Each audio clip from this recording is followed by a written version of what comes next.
This article first appeared on the History News Network this Advent season, while watching Donald Trump in front of a garishly green and red banner which proclaims, "Make America Great Again," take the opportunity to reflect on the Faustian bargain which allowed conservative evangelical Christians to keep Christ in Christmas, while seemingly divorcing Christianity from Christ.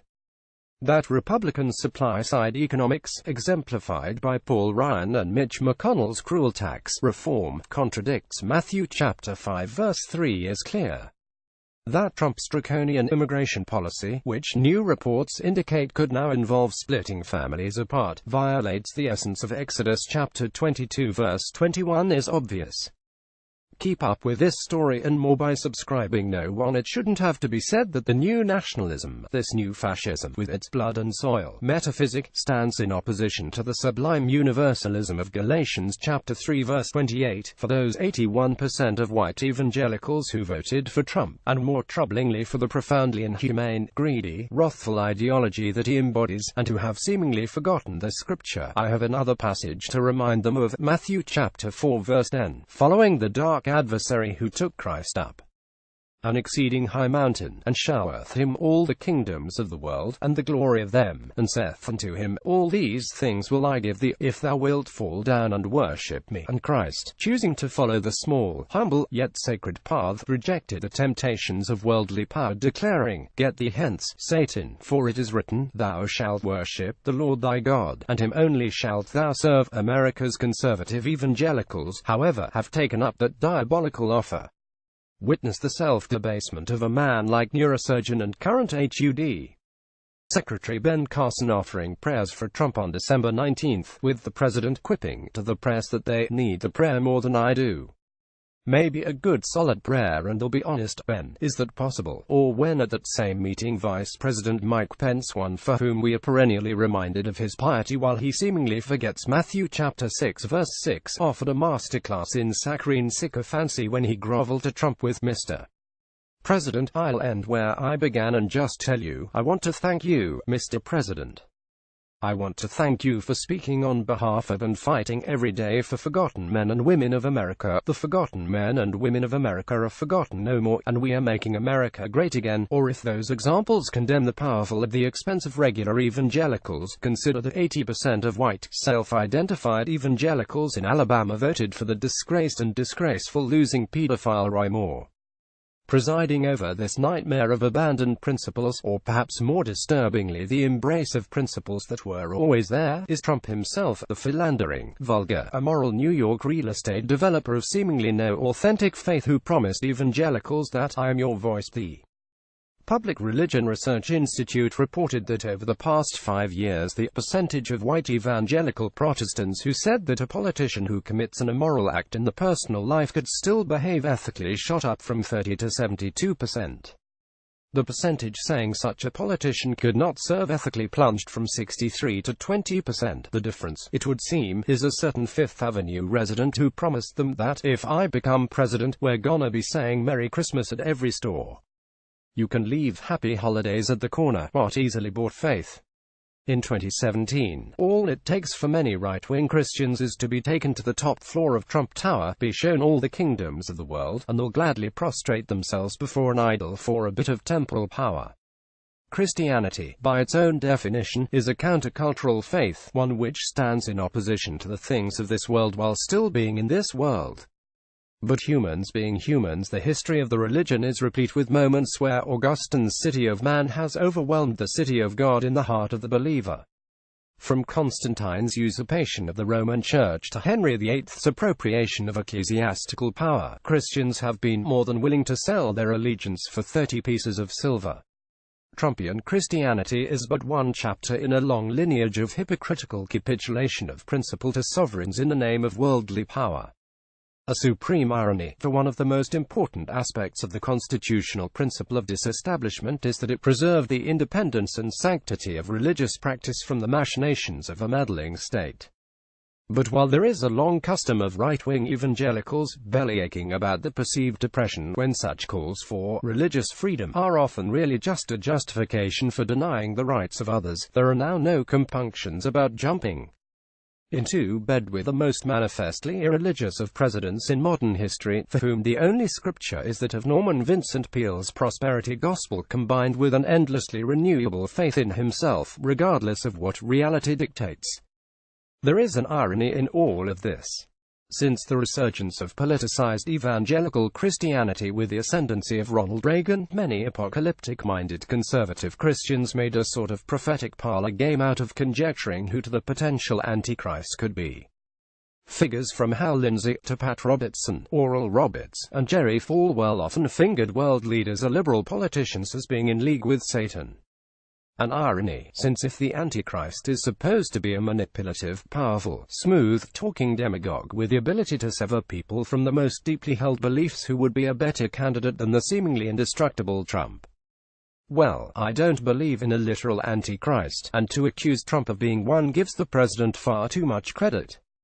At his core he is simply a consummate narcissist with little intelligence and less curiosity, one who has somehow become the most powerful man in the world. And that's certainly dangerous enough without invoking anything supernatural. Still, it's surprising that evangelical Christians, who for years preached about such a figure, seem to lack the self-awareness to identify something so anti-Christian in Trump himself. Or worse yet, they certainly recognize it but don't care. I don't wish to engage the "no true Scotsman" fallacy. Conservative Christians presumably arrived at the faith and the conclusions for their own reasons, and the fact that I disagree with them on a litany of issues, theological and political, from abortion to taxes, does not invalidate the legitimacy of their own faith. But there is something undeniably strange and supremely hypocritical in seeing the embarrassing spectacle of religious leaders bow to such a spiritually illiterate man, a moral midget. Jerry Falwell Jr., cognizant enough of the disjuncture between personal piety and support of Trump but apparently not cognizant enough to avoid uttering inanities like the following, has compared the president to King David. That is to say that he acknowledges Trump's copious personal failings and steadfast refusals at contrition for any of them, but sees the president as a tool of the Lord meant to enact Christian policy, and so it behooves evangelicals to support him. One imagines that whatever makes it easier for the good Rev. Falwell to sleep better at night, but perhaps he is the sort of man whose sleep isn't troubled, for hypocrisy has a handy ability to cleanse the conscience. Currently, evangelical Christianity in the United States is certainly still classifiable as a flavor of Orthodox Nicene Christianity.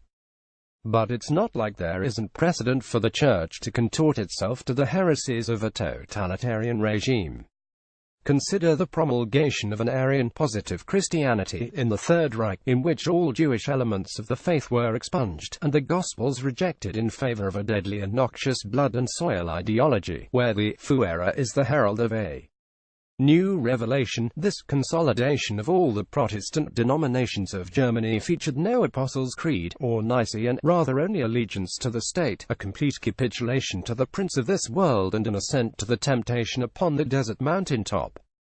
We must remind ourselves of such compromises, bargains, and contracts as a perennial threat to the inner life of the faithful. While there is certainly no corollary to such a phenomenon in the United States today, yet one must be vigilant and on guard to those like Rev.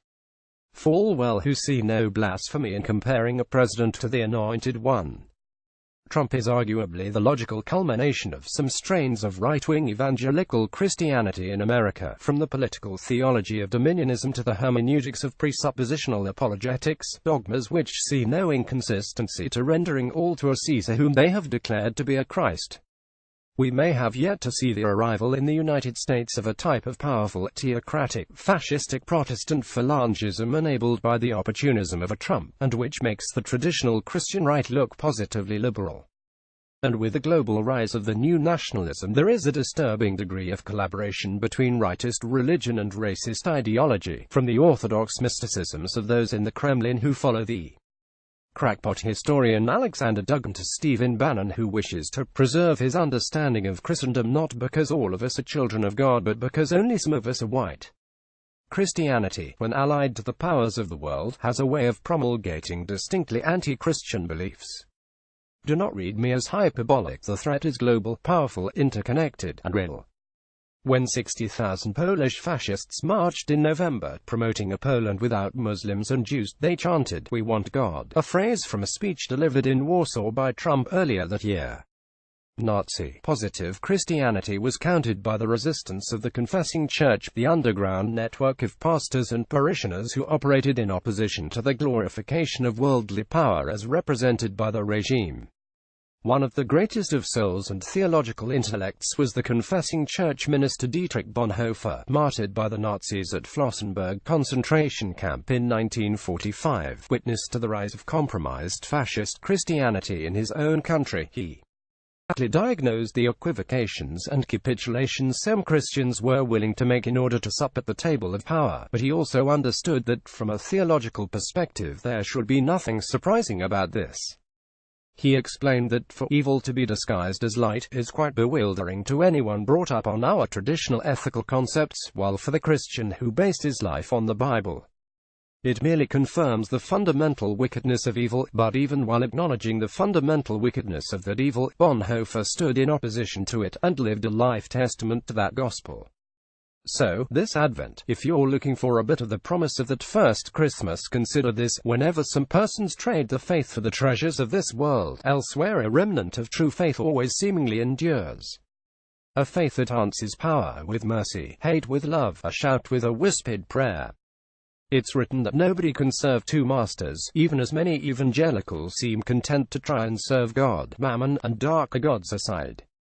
But a compromised faith, a tainted faith, an implicated faith can only flourish for so long, and genuine faith can never be extinguished. Writer and scholar Bert Gerstenschläger writes for our current moment that, in the midst of propaganda and gospel, we must resist with love where there is hate.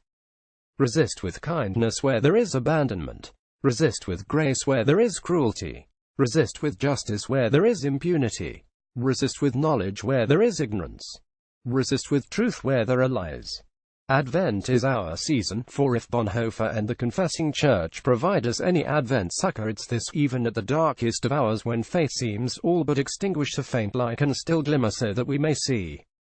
Unto those implicated, those collaborators, those who've traded faith for power, and those who chant, "We want God," consider that you should be careful what you wish for.